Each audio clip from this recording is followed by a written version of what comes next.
Cabinet mission Bharat में आया। इस मिशन ने भी टू नेशन थ्योरी को हालांकि रिजेक्ट किया। इन्होंने कहा कि टू नेशन थ्योरी अभी क्या है, पॉसिबल नहीं है, लेकिन फिर भी इन्होंने मुस्लिम लीग को काफी हद तक मना लिया और ये कैबिनेट मिशन का जो प्लान है ये लगभग सक्सेसफुल रहा। इस प्लान में जो तरीका बताया गया संविधान बनाने का, वो तरीका आगे फॉलो हुआ। नवंबर 1940 के अंदर सबसे पहले कॉन्स्टिट्यूएंट असेंबली फॉर्म हुई, जो कि इस प्लान के अकॉर्डिंग ही तैयार हुई। मतलब नवंबर 1940 के अंदर कॉन्स्टिट्यूएंट असेंबली, वो असेंबली जिसका काम था संविधान बनाने का, वो क्या है, फॉर्म हो चुकी थी। अब बात करें कि ये जो असेंबली थी इसकी कंपोजिशन किस प्रकार थी, इस असेंबली में कितने नुमाइंदे थे। इस असेंबली की टोटल स्ट्रेंथ थी 389 सीट्स की, 389 सीट्स की, और ये बंटी इस प्रकार हुई थी। 389 सीट्स के अंदर से 296 जो सीट है वो तो ब्रिटिश इंडिया की थी, जो कहीं ना कहीं डायरेक्ट ब्रिटिश गवर्नमेंट के अंडर थी, और 93 प्रिंसली स्टेट्स की सीट्स थी। मतलब प्रिंसली स्टेट्स की 93 हो गई, 296 ब्रिटिश इंडिया के हो गई, कुल मिलाकर 389 सीट्स हो गई। अब जो 296 जो ब्रिटिश इंडिया की जो स्टेट्स हैं, इसके अंदर क्या 292 तो 11 गवर्नर प्रोविंसेस थे देश के अंदर। 11 गवर्नर प्रोविंसेस के अंदर से 292 सीट तो 11 गवर्नर प्रोविंसेस की हो गई, और 4 सीटें हो गई चीफ कमिश्नर्स प्रोविंसेस की। चीफ कमिश्नर प्रोविंसेस कौन कौन से थे? दिल्ली चीफ कमिश्नर प्रोविंस था, अजमेर चीफ कमिश्नर प्रोविंस था, कुर्ग चीफ कमिश्नर प्रोविंस था, और बलूचिस्तान चीफ कमिश्नर प्रोविंस था। देसी भाषा में अगर मैं बात करूं तो चीफ कमिश्नर प्रोविंसेस का मतलब है जो आज के टाइम जो यूनियन टेरिटरी होती है ना, इस प्रकार पहले चीफ कमिश्नर प्रोविंस हुआ करते थे। अब ये 11 गवर्नर प्रोविंसेस कौन कौन से हैं, ये आपका होमवर्क है। आपने कमेंट में मुझे बताना है कि 11 गवर्नर प्रोविंसेस कौन कौन से थे। 11 गवर्नर प्रोविंसेस के अंदर से 292 सीटें आई, और चीफ कमिश्नर प्रोविंसेस के अंदर से 4 सीटें आई, कुल मिलाकर 296 सीटें हो गई। 93 सीटें प्रिंसली स्टेट्स की तो है ही है। ओके, तो ये हमारी टोटल कंपोजिशन थी। अब अगर हम रफली बात करें तो देश के अंदर एक सीट, 1 सीट पर 10 लाख पॉपुलेशन थी। मतलब हर 10 लाख बंदों के पीछे एक सीट थी। और सीट अलॉट कैसे हुई, ध्यान दीजिएगा, यहां पर बड़ा इंपॉर्टेंट पॉइंट है कि मुस्लिम, सिख और जनरल क्या है, जितने भी ब्रिटिश प्रोविंसेस के अंदर जो सीटें अलॉट हुई, मैं इन 296 सीटों की बात कर रहा हूं। 296 सीटें अलॉट कैसे हुई कि मुस्लिम, सिख और जनरल 3 कास्ट के नुमाइंदे इन सीटों के अंदर थे। किस हिसाब से? पॉपुलेशन के हिसाब से। जितनी मुस्लिम पॉपुलेशन है 296 में से उतने बंदे ही क्या है, मुस्लिम के हो गए। जितनी सिख पॉपुलेशन है उसमें उसी रेशो के हिसाब से क्या है, 296 में से सिख का रेशो हो गया। इस हिसाब से क्या है, बटे हुए थे। जनरल कास्ट के अंदर मुस्लिम, सिख के अलावा सारी कास्ट ही आ जाया करती थी, जिसमें मेन हिंदू हो गए या बाकी जैन, बौद्ध वगैरह सब क्या है, जनरल कास्ट के अंदर थे। अब अगला, रिप्रेजेंटेटिव ऑफ ईच कम्युनिटी, कि ठीक है आपने 296 सीटें 3 जातियों के अंदर, 3 कम्युनिटीज के अंदर बांट दी। अब इनको वोट कौन देगा, ये अगेन इंपॉर्टेंट पॉइंट है। आप कहोगे वोट तो जनता देगी, नहीं, जनता डायरेक्ट वोट नहीं देगी। इस सिस्टम में क्या सिस्टम बनाया इन्होंने कि देखो भाई, अलग अलग राज्य है, अलग अलग प्रोविंसेस हैं। आज हम राज्य कहते हैं, उस टाइम हम प्रोविंसेस कह सकते हैं। अलग अलग प्रोविंसेस है, अलग अलग प्रोविंसेस की अलग अलग प्रोविंशियल गवर्नमेंट थी। जैसे आज हर स्टेट की अलग स्टेट गवर्नमेंट है ना, उसी प्रकार हर प्रोविंस की अलग गवर्नमेंट थी, प्रोविंशियल लेजिस्लेचर था। उस स्टेट गवर्नमेंट में उनके ऑलरेडी नुमाइंदे चुने हुए बैठे, जैसे आज हम सीएम चुनते हैं या बाकी हमारे जो इलेक्शंस होते हैं इसके अंदर हम विधायक लोग चुनते हैं। तो इलेक्शन कौन करेगा, कॉन्स्टिट्यूएंट असेंबली में कौन से बंदे जाएंगे, उनका चुनाव डायरेक्ट जनता नहीं करेगी। कह रहा elected by members of that community in the provincial legislature assembly. Provincial legislature assembly में जो मेंबर ऑलरेडी चुने हुए हैं वो मेंबर वोट करेंगे इन सीटों के लिए। समझ गए? जैसे आज राज्यसभा में होता है ना, राज्यसभा के बंदे कैसे चुने जाते हैं, जो देश की राज्य सरकारें हैं वो चुनकर भेजती है। इसी प्रकार कॉन्स्टिट्यूएंट असेंबली में बंदे कौन भेजेंगे, जो देश की उस वक्त जो देश की राज्यसभा थी, सॉरी जो उस वक्त देश की स्टेट गवर्नमेंट्स थी, स्टेट गवर्नमेंट्स अपने पर्सन चुन के भेजेगी। ठीक है, और जो पर्सन जिस कमिटी से बिलोंग करता है वो उसी कमिटी के नुमाइंदे को चुनेगा। समझ में आ गया? इसके बाद में वोटिंग का मेथड कौन सा होगा, प्रोपोर्शनेट रिप्रेजेंटेटिव मेथड होगा, मतलब डायरेक्ट इलेक्शन नहीं होगा। ऐसा नहीं कि एक बंदे ने एक ही व्यक्ति को वोट डालना है, प्रोपोर्शनल रिप्रेजेंटेटिव मेथड होगा। फिर हम आगे क्लासेस में इसको डिटेल में कवर करेंगे इस मेथड में होता क्या है। अगला है representative of each princely state. हाँ, हमने 296 सीट की तो बात कर ली कि हाँ भाई जो राज्य सरकारें थी उस वक्त की, उसके अंदर जो चुने हुए लोग हैं वो लोग वोट करेंगे। लेकिन इन 93 प्रिंसली स्टेट्स का जो इलेक्शन होगा कैसे होगा? इनमें कोई इलेक्शन नहीं होगा, इनमें कोई इलेक्शन नहीं होगा। जो प्रिंसली स्टेट का जो राजा था, जो हेड था, वो अपना एक नॉमिनेशन देकर एक बंदे को भेजेगा। मतलब प्रिंसली स्टेट्स के नॉमिनेशन किसका आएगा? Nominated by head of princely states. Princely state का हेड नॉमिनेट करेगा। तो अब आप इस चीज को शॉर्ट में समझिए, क्या जनता ने डायरेक्ट वोट किया इन सीटों को भरने के लिए? इस केस में तो इनडायरेक्ट वोट किया, बिकॉज जनता ने राज्य सरकार के जो विधायक है उनको चुना हुआ था, उन लोगों ने वोट किया इन 296 सीटों के लिए। और इसके अंदर वोट किसी ने किया ही नहीं, प्रिंसली स्टेट का जो राजा था उसने ही अपना नॉमिनेशन देकर एक बंदे को आगे भेज दिया। तो ये जो असेंबली थी ये डायरेक्टली इलेक्टेड नहीं थी, कुछ जगह तो ये इनडायरेक्टली इलेक्टेड थी और कुछ जगह ये नॉमिनेटेड लोगों से भरी हुई थी। तो हम कह सकते हैं कि पार्टली तो क्या है? इलेक्टेड है, और पार्टली नॉमिनेटेड है। इलेक्टेड में ध्यान रखना इनडायरेक्टली इलेक्टेड है। ओके, तो इस हिसाब से ये चुनाव हुए। अब इन चुनाव में जीत किसकी हुई? रिजल्ट 296 सीटों की अगर हम बात करें, 296 सीटों के अंदर से 208 में तो कांग्रेस जीती, 73 सीटों पर मुस्लिम लीग जीती और 15 सीटों पर बाकी अन्य लोग जीते। और अगर हम बात करें 93 प्रिंसली स्टेट्स की, प्रिंसली स्टेट्स के जो नॉमिनेशन देके जो लोगों को भेजना था वो हुआ ही नहीं। प्रिंसली स्टेट्स ने इस पूरी प्रक्रिया से खुद को बाहर कर लिया था। मतलब 296 सीटें ही भरी गई और उसके रिजल्ट इस प्रकार थे। अब मेरा आपसे एक क्वेश्चन और है यहां पर, ये जितनी सीटें हैं क्या इन सीटों पर मोहम्मद अली जिन्ना और महात्मा गांधी ने भी क्या इलेक्शन लड़ा था? और लड़ा था तो कौन सी सीट से लड़ा था, ये आपने मुझे कमेंट सेक्शन में बताना है। ओके, अब इसके बाद है वर्किंग ऑफ द असेंबली। अब देखिए, जब हमारी कॉन्स्टिट्यूंट असेंबली जब इलेक्ट होके तैयार हो गई तो जो उसकी पहली मीटिंग हुई वो हुई 9 दिसंबर 1940 को। 9 दिसंबर 1940 को पहली मीटिंग हुई, लेकिन मुस्लिम लीग के किसी भी मेंबर ने इस मीटिंग के अंदर पार्टिसिपेट नहीं किया, बिकॉज उनकी डिमांड थी सेपरेट पाकिस्तान की। उनको अपना पाकिस्तान अलग चाहिए था, इसलिए इस डिमांड पर वो अड़े रहे और इस पूरी मीटिंग का उन्होंने क्या है, बॉयकॉट किया। और लेकिन बाकी जो कांग्रेस थी या जो अन्य मेंबर्स थे वो सबके सब इस पहली मीटिंग में आए और इन्होंने अपनी पहली मीटिंग में जो अपना प्रेसिडेंट चुनना था, प्रेसिडेंट देखो बाद में चुना जाएगा, लेकिन पहले मीटिंग होगी, मीटिंग के अंदर वोटिंग होगी, वोटिंग के बाद प्रेसिडेंट चुना जाएगा ना। अब मीटिंग कन्वेन करानी तो एक बार टेम्परेरी प्रेसिडेंट तो एक बनाना पड़ेगा। तो टेम्परेरी प्रेसिडेंट बनाया गया डॉक्टर सच्चिदानंद सिन्हा को, जो कि इस पूरी असेंबली के सबसे ओल्डेस्ट मेंबर थे। सबसे ओल्डेस्ट मेंबर को एक बारी के लिए प्रेसिडेंट बनाना एक फ्रेंच प्रैक्टिस है, फ्रांस की प्रैक्टिस है, उसको फॉलो किया गया इसके अंदर। डॉक्टर सच्चिदानंद सिन्हा, ये नाम आप प्लीज याद रखिएगा। इन्हें टेम्परेरी प्रेसिडेंट बनाया गया था फर्स्ट मीटिंग के अंदर, कॉन्स्टिट्यूंट असेंबली की फर्स्ट मीटिंग के अंदर। ओके, इसके बाद 11 दिसंबर 1940 को, 9 दिसंबर 1940 के बाद 2 दिन बाद ही 11 दिसंबर 1940 को प्रेसिडेंट चुना गया डॉक्टर राजेंद्र प्रसाद को। डॉक्टर राजेंद्र प्रसाद आगे पूरी कॉन्स्टिट्यूंट असेंबली के अंदर प्रेसिडेंट रहेंगे। वाइस प्रेसिडेंट चुना गया एच.सी. मुखर्जी को और कॉन्स्टिट्यूशनल एडवाइजर चुना गया बी.एन. राव को।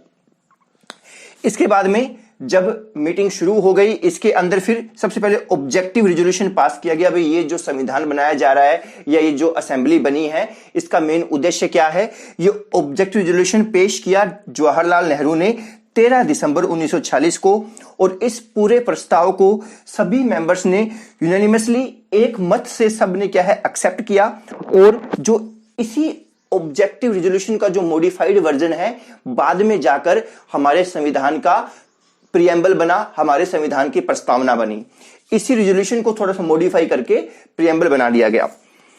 और इसके बाद में साथ साथ जब 1947 का जब इंडिपेंडेंस एक्ट आया, इसके भी कुछ इफेक्ट हम साथ साथ पढ़ लेते हैं। जैसे ही इंडिपेंडेंस एक्ट आया तो जो प्रिंसली स्टेट थे, जो बायकाट कर रहे थे, जो असेंबली का पार्ट बाद में नहीं बन रहे थे, उन्होंने धीरे धीरे ज्वाइन करना शुरू कर दिया। सबसे पहले 6 प्रिंसली स्टेट्स ने ज्वाइन किया, जिसमें बड़ौदा, बीकानेर, जयपुर, उदयपुर रेवा एंड पटियाला, ये 6 स्टेट्स थे जिन्होंने सबसे पहले क्या है, असेंबली को ज्वाइन कर लिया। फिर धीरे धीरे जब माउंटबेटन का पार्टीशन प्लान आया तो बाकी प्रिंसली स्टेट्स ने भी ज्वाइन कर लिया। जो मुस्लिम लीग के जो मेंबर्स थे, अब देखो जब माउंटबेटन प्लान क्या था, पार्टीशन का प्लान था, भी पाकिस्तान अलग कर दिया जाएगा और भारत अलग रख लिया जाएगा। तो जैसे ये मुस्लिम लीग का जब ये प्रस्ताव एक्सेप्ट हो गया तो मुस्लिम लीग के जो इंडियन डोमिनियन के जो मेंबर्स थे उन्होंने क्या है, असेंबली ज्वाइन कर ली, ठीक है, और पाकिस्तान वाली तरफ चले गए। और इंडिपेंडेंस एक्ट में और क्या पावर दी गई कि जो ब्रिटिश पार्लियामेंट ने जो कानून बना रखे थे, अब ये कॉन्स्टिट्यूएंट असेंबली पुराने कानूनों को एब्रोगेट कर सकती है, खत्म कर सकती है, नए भारत के नए कानून बना सकती है। और ऐसा हुआ भी।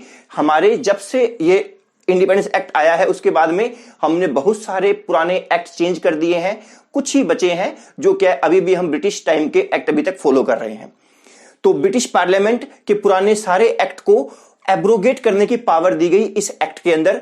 अब देखो, एक आपने कॉन्स्टिट्यूएंट असेंबली बनाई है, उस असेंबली का मेन काम है कॉन्स्टिट्यूशन बनाना, संविधान बनाना, साथ साथ अब उसने पुराने एक्ट को खत्म करना है, नए एक्ट बनाने हैं, तो उसने लेजिस्लेटिव असेंबली का भी काम करना है। तो ऐसा ही हुआ।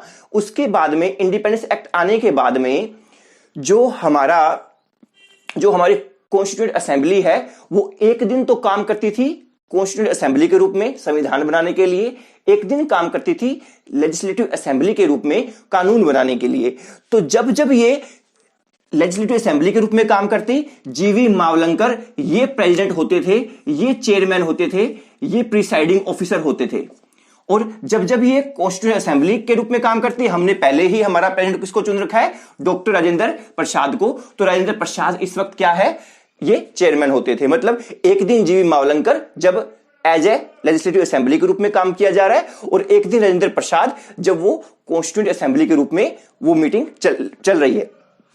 तो मतलब ऑल्टरनेट डेज पे ये काम हुआ करता था। जो मुस्लिम लीग के मेंबर्स थे जो पाकिस्तान से लिंक करते थे, वो उन्होंने विड्रॉ कर लिया असेंबली से, बिकॉज वो पाकिस्तान का पार्ट जाके बन गए। तो जब उन्होंने विड्रॉ किया तो जो टोटल 389 सीट्स थी उसमें से 299 सीट ही बची, बाकी सीटें क्या है, पाकिस्तान की ओर चली गई।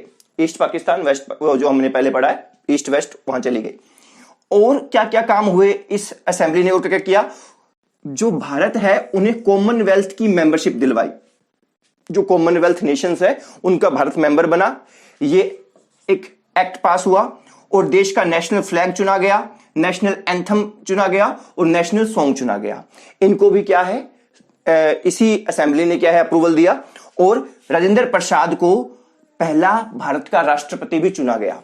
अभी तक तो ये सभापति थे, अभी तक तो ये असेंबली के प्रेसिडेंट थे, असेंबली के चेयरमैन थे। अब वो देश के क्या है, राष्ट्रपति चुने गए। और इसके अलावा क्या हुआ कि जब ये एक्ट बना, ये जो संविधान बना, तो लगभग 60 देशों के संविधानों को ध्यान में रखकर बनाया गया। मतलब हमारे देश के जो संविधान के जो निर्माता थे उन्होंने कम से कम 60 अलग अलग कंट्रीज के संविधानों को पढ़ा और फिर हमारे देश का संविधान बना।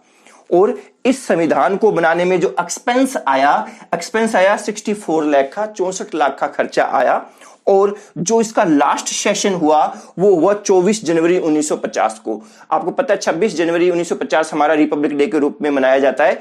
तो 24 जनवरी 1950 को कॉन्स्टिट्यूएंट असेंबली का फाइनल सेशन था, ये आप याद रखिए। और जो other tribal and excluded areas बच गए नॉर्थ ईस्ट असम के अलावा, उनके हेड थे एवी ठक्कर। तो ये तो आपकी मेन मेजर कमेटी। कितनी मेजर कमेटी हो गई, एक, दूसरी यूनियन कॉन्स्टिट्यूशन कमेटी, तीसरी स्टेट कमेटी फॉर नेगोशिएशन, चौथी रूल्स ऑफ प्रोसीजर कमेटी, पांचवी स्टीयरिंग कमेटी, छठी ड्राफ्टिंग कमेटी, सातवीं प्रोविंशियल कॉन्स्टिट्यूशन कमेटी और आठवीं एडवाइजरी कमेटी। 8 मेजर कमेटीज हो गई। इस एडवाइजरी कमेटी के नीचे सब कमेटीज भी थी। अब इसके अलावा 15 छोटी छोटी माइनर कमेटीज और बनाई गई, जो डिटेल में पढ़ना कोई इतना जरूरी नहीं है। बट ये मेजर कमेटीज के नाम और उनके हेड के नाम आप प्लीज जरूर याद रखिएगा, सबसे इंपॉर्टेंट है। इसके बाद ड्राफ्टिंग कमेटी को डिटेल में और पढ़ लेते हैं।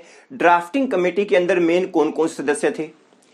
ड्राफ्टिंग कमेटी के हेड तो कौन हो गए, डॉक्टर बी.आर. अंबेडकर चेयरमैन हो गए। इसके अलावा एन. गोपाल स्वामी अयंगर बोला जाएगा इसे। तीसरे अलाडी कृष्णा स्वामी अय्यर। चौथे डॉक्टर के.एम. मुंशी, काफी प्रोमिनेंट पर्सनैलिटी थे। फिर सैयद मोहम्मद सदुल्ला एंड एन माधवराव जो है पहले बी.एल. मित्र थे, जिन्होंने रिजाइन कर दिया था अपनी खराब सेहत की वजह से। बी.एल. मित्र को रिप्लेस किया एन माधवराव ने। और टीटी कृष्णमाचारी जो है, इन्होंने रिप्लेस किया था डीपी खेतान को, जिनकी क्या है डेथ हो गई थी। डीपी खेतान की जगह टीटी कृष्णमाचारी आ गए। तो ये 7 जो मेंबर्स हैं, 7 मेंबर्स मिलकर ड्राफ्टिंग कमेटी बनी, जिनके हेड डॉक्टर भीमराव अंबेडकर थे, याद रखिएगा। अब इस ड्राफ्टिंग कमेटी ने कैसे ड्राफ्ट किया, इन्होंने सबसे पहले संविधान का पहला ड्राफ्ट तैयार कर लिया था फरवरी 1948 के अंदर। पहला ड्राफ्ट बनने के बाद में फिर पब्लिक के पास वो ड्राफ्ट गया, सजेशन मांगी पब्लिक से कमेंट आए, क्रिटिसिज्म आया। उस सब के बाद सेकंड ड्राफ्ट तैयार कर लिया गया अक्टूबर 1948 के अंदर। मतलब ओवरऑल इस ड्राफ्टिंग कमेटी ने 6 महीने से भी कम का समय लिया था। 141 दिन के समय के अंदर अंदर इन्होंने अपना ड्राफ्ट तैयार कर लिया था। अब ड्राफ्ट तैयार हो गया पब्लिक सजेशन लेके, पब्लिक सजेशन के बाद दोबारा से एक ड्राफ्ट तैयार हो गया। अब जो मेन ड्राफ्ट है वो असेंबली में रखा जाएगा, असेंबली के अंदर बहस होगी और फिर संविधान का निर्माण होगा। इनेक्टमेंट ऑफ कॉन्स्टिट्यूशन, इसमें क्या फाइनल ड्राफ्ट जो है उसकी फर्स्ट रीडिंग पहली बार संविधान में रखा गया 4 नवंबर 1948 को। मेन प्रोविजंस इसके डिस्कस किए गए। 5 दिन का समय लगा पहले ड्राफ्ट की रीडिंग में, जो फर्स्ट रीडिंग कहलाई। फिर सेकंड रीडिंग में डिटेल में उसका एनालाइज किया गया, क्लोज बाय क्लोज पढ़ा गया। 15 नवंबर 1948 को रखा गया। अब जब क्लोज बाय क्लोज जब पढ़ा तो कुल 7653 अमेंडमेंट प्रपोज हुई थी। 7653 अमेंडमेंट प्रपोज हुई थी, लेकिन जो एक्चुअली जो डिस्कस थी वो 2400 कुछ हुई थी, 2473 ऐसा कुछ है शायद। 2473 ही एक्चुअली डिस्कस हुई थी असेंबली के अंदर, जिन पर कार्यवाही हुई, जिनकी डिस्कशन हुई। लेकिन कुल मिलाकर 7653 अमेंडमेंट्स प्रपोज हुई। अब इन सब अमेंडमेंट्स के बाद में लास्ट दोबारा से संविधान तैयार हुआ, जिसकी थर्ड रीडिंग की गई। और अब इसमें ज्यादा कुछ अमेंडमेंट करने की जरूरत नहीं थी, ये फाइनल ड्राफ्ट तैयार हो गया था और इसे 26 नवंबर 1949 को बिल्कुल पास कर दिया गया। जो 299 मेंबर थे उसमें से 284 ने साइन किए थे, बाकी प्रेजेंट नहीं थे। इन लोगों ने साइन किए और ये हमारा जो संविधान है वो ड्राफ्ट से एज एन इनेक्ट होकर संविधान के रूप में तैयार हो गया। और उसके अंदर एक तो प्रियम्बल था, प्रस्तावना, सबसे पहले 395 आर्टिकल्स थे और 8 शेड्यूल थे। ये उस वक्त की बात है जब एक्चुअल में हमारा संविधान तैयार हुआ। फिर इसके बाद काफी सारी अमेंडमेंट्स आज तक आती रही है। शेड्यूल भी 12 के लगभग शेड्यूल हो गए हैं, आर्टिकल्स भी काफी ज्यादा बढ़ गए हैं, वो हम नेक्स्ट क्लासेस में डिस्कस करेंगे। अब संविधान बन तो गया, first reading, second reading and then final third reading के अंदर संविधान बनकर तैयार हो गया। अब क्या इसको लागू कब किया गया, बना कब, 26 नवंबर 1949 को। 26 नवंबर 1949 के बनते ही इसके कुछ प्रोविजन तो 26 नवंबर 1949 को ही लागू हो गए। जैसे नागरिकता का जो प्रोविजन थे वो, शॉर्ट टाइटल, इलेक्शन के, प्रोविजनल पार्लियामेंट के और टेम्परेरी एंड ट्रांजिशनल प्रोविजंस जो थे, ये प्रोविजंस तो 26 जनवरी 1949 को बनते ही लागू हो गए। बाकी जो संविधान का मुख्य हिस्सा था उसको 2 महीने के लिए रोक लिया गया। 26 जनवरी 1950 तक वेट किया गया। 26 जनवरी का वेट इसलिए किया गया बिकॉज 26 जनवरी संविधान बनाने के लिए काफी क्रूशियल डेट इसलिए बन गई क्योंकि 26 जनवरी 1930 को जो इंडियन नेशनल कांग्रेस है उसने पूर्ण स्वराज डे सेलिब्रेट किया था अंग्रेजों से लड़ते वक्त। एक्चुअली दिसंबर 1929 के अंदर लाहौर सेशन हुआ था। लाहौर सेशन में डिसाइड किया गया कि 26 जनवरी 1930 को हमारा देश पूर्ण स्वराज डे सेलिब्रेट करेगा ताकि अंग्रेजों पर और ज्यादा प्रेशर बने। तो 26 जनवरी 1930 वाली जो डेट थी वो इनके लिए काफी इंपॉर्टेंट थी। तो इन्होंने कहा क्यों ना 2 महीने और रुक जाते हैं और संविधान की भी फाइनल डेट 26 जनवरी कहलाई जाएगी और उसी तारीख को हमारा रिपब्लिक डे मनाया जाएगा। इसलिए 2 महीने बाद 26 जनवरी 1950 को बाकी सारे प्रोविजन लागू हुए। गेटिंग? तो ये हमारी एनफोर्समेंट थी। इस तरीके से हमारा संविधान बना। हमने डिटेल में डिस्कस किया कि संविधान की जो कमेटीज कौन कौन सी थी, संविधान को लागू कैसे करवाया गया, वो सब चीजें हमने डिस्कस की। अब संविधान बनने के बाद इसका कुछ क्रिटिसिज्म भी है जो आज तक रहा है। सबसे पहला क्रिटिसिज्म है कि नॉट ए रिप्रेजेंटेटिव बॉडी। हमने देखा था कि जब ये हमारा संविधान बना तो जो इसकी कॉन्स्टिट्यूएंट असेंबली का जो निर्माण हुआ, उस असेंबली के जो मेंबर्स थे उनको लोगों ने सीधे नहीं चुना। आपने देखा था कि जो ब्रिटिश प्रोविंसेस थे उसके जो मेंबर्स हैं, वो जो प्रोविंशियल गवर्नमेंट्स के जो मेंबर थे जिनको जनता ने चुना हुआ था, प्रोविंशियल गवर्नमेंट के जो मेंबर्स थे, जो स्टेट लेजिस्लेचर के मेंबर थे, उन मेंबर्स ने असेंबली के लोगों को चुना। और प्रिंसली स्टेट्स के लोगों को तो चुना ही नहीं गया। प्रिंसली स्टेट्स के जो लोग थे, उनके जो हेड थे, उन्होंने अपना नॉमिनी भेजा था। तो हम ये नहीं कह सकते कि ये जनता को रिप्रेजेंट करने वाली बॉडी थी, बिकॉज इसके जो मेंबर्स थे कुछ तो इनडायरेक्टली चुने हुए थे और कुछ चुने ही नहीं हुए थे, नॉमिनीज थे। डायरेक्टली कोई भी मेंबर्स नहीं चुने हुए थे। तो एक तो क्रिटिसिज्म ये है कि not a representative body, representative body नहीं थी ये। दूसरा, नॉट ए सोवरेन बॉडी। जो संवैधानिक जो हमने असेंबली बनाई, तो कॉन्स्टिट्यूशन असेंबली सोवरेन नहीं थी। एक्चुअली क्या है, जब भी असेंबली की जब मीटिंग हुआ करती थी तो इन्हें पहले ब्रिटिश गवर्नमेंट से क्या है, अप्रूवल लेना पड़ता था और फिर असेंबली क्या है, मतलब सभा तैयार की जाती थी। तो जो असेंबली की जो मीटिंग होती थी वो खुद अपनी मर्जी से नहीं हो सकती थी। जो उस टाइम अंग्रेजों की सरकार चल रही थी, देखो 1947 को नो डाउट हमारा भारत आजाद हो गया, लेकिन वो 26 जनवरी तक जब तक हमारा संविधान नहीं बन गया तब तक वो एक डोमिनियन के रूप में था, तो अप्रूवल लेना पड़ता था। तीसरा, टाइम कंज्यूमिंग। कुछ लोगों का यह भी कहना है कि जो समय लगा है संविधान बनाने में, इतना समय नहीं लगना चाहिए था, ज्यादा वक्त लगा। डोमिनेटेड बाय कांग्रेस, बिकॉज हमने पहले भी डिस्कस किया 208 कुछ सीटें तो अकेली कांग्रेस की थी, तो असेंबली के अंदर कांग्रेस का डोमिनेशन था। अगर एक ही पार्टी का डोमिनेशन है, मतलब एक ही विचारधारा अवेलेबल है असेंबली के अंदर और उसी विचारधारा से हमारा संविधान बना है।